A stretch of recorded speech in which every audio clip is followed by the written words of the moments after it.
Guys, let's quickly talk about CAF.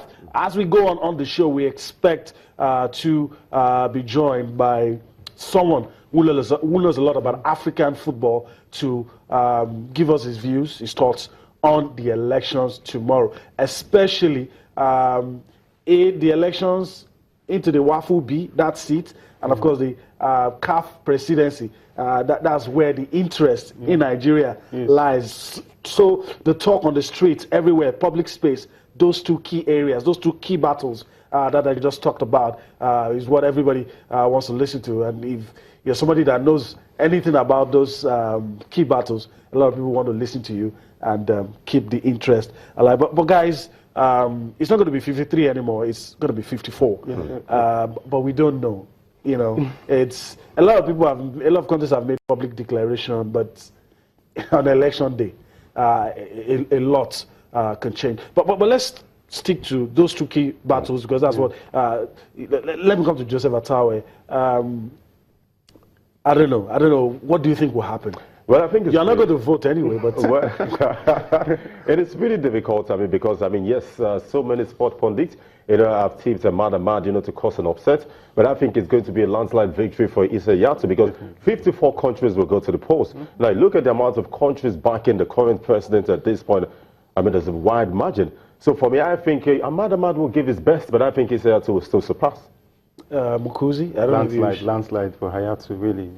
It's hard to see an Ahmad victory here because if you look at the setup, really, 18 Francophone countries, 19 Anglophone countries, the other 17 are grouped as Arab, Portuguese and Spanish. If you look at the configuration and the structure, the power structure that Hayatou has built for over 29 years now, and the fact that there hasn't been a crack, really, among in his area of strength, you see that it will be very difficult for Ahmad to pull it off. And even some votes now that are so-called secured for Ahmad, just such as that of Nigeria now, is still in question. Who knows?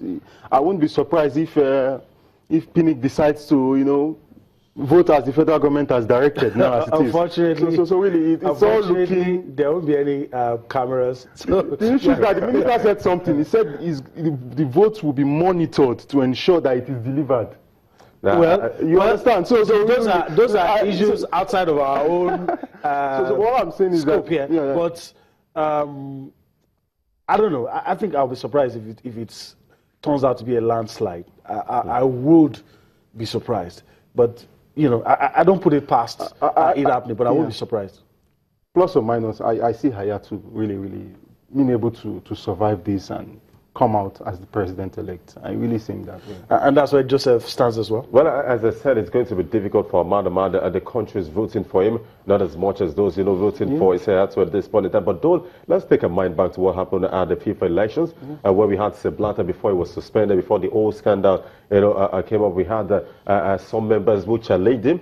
Failed woefully, but at least they gave a good account of themselves in that one. But I think Ahmad will do that on the night. Then it depends. If they keep to the promise, talking about the countries that want to vote for him, and I think the victory might be a little bit slim. But trust me, when it comes to secret ballot, it's a very difficult one.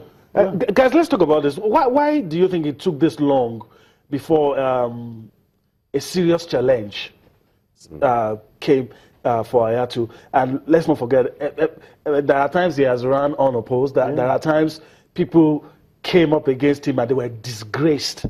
But in this case, it looks like the opposition began to gather momentum. But my question is, why did it take this long? Because of the revolution in FIFA, and UEFA, Platini, and everything. Sweeping changes all across. And all of a sudden, people began to realize that this man has actually spent 29 years in power.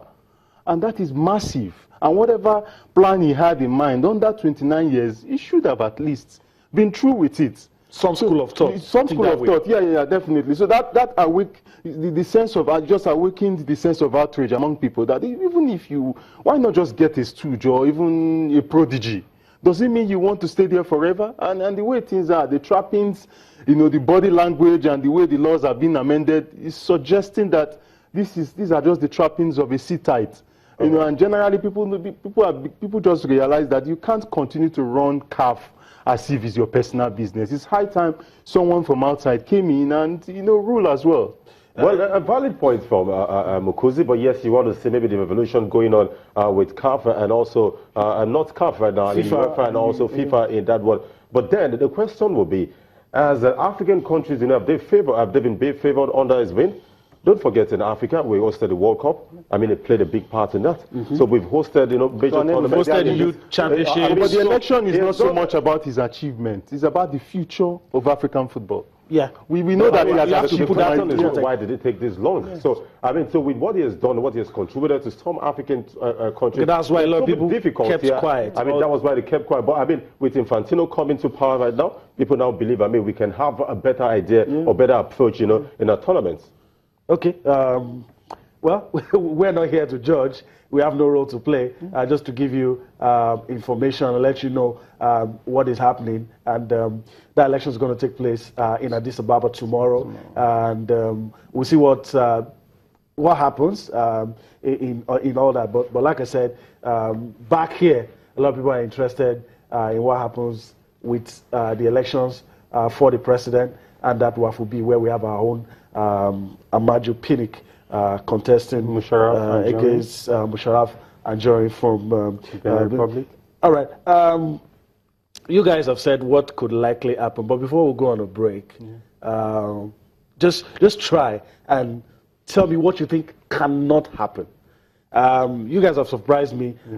You said probably it might be a landslide. I thought we are not going to see it. That's my thought, that it can be a landslide, but you said it could happen. What are the things that you think cannot happen tomorrow? Well, it's seen Ahmad Ahmad, announced as the winner of the CAF elections. It can happen. It can happen. Okay. It can happen. Mukuzi? I cannot agree anymore. Exactly, it can't happen. And again, I don't see, because if you look at the way the voting pattern goes, once the winner emerges, the other sub-seats, executive committee, will follow the pattern. Exactly, the voting pattern will just follow. So I foresee a situation, quite sadly for Nigeria, that Pinnick might not make it to the executive council committee of CAF. Well, because likely. All right. It's good it's not this guy's voting anyway. All right. I guess from there we'll just go on a break. And when we come back, we'll still be talking about the CAF elections and all the other issues, the other Champions League, the FIFA Under-20 World Cup draws, and the rescheduled games in the Nigeria Professional Football League. Join us again.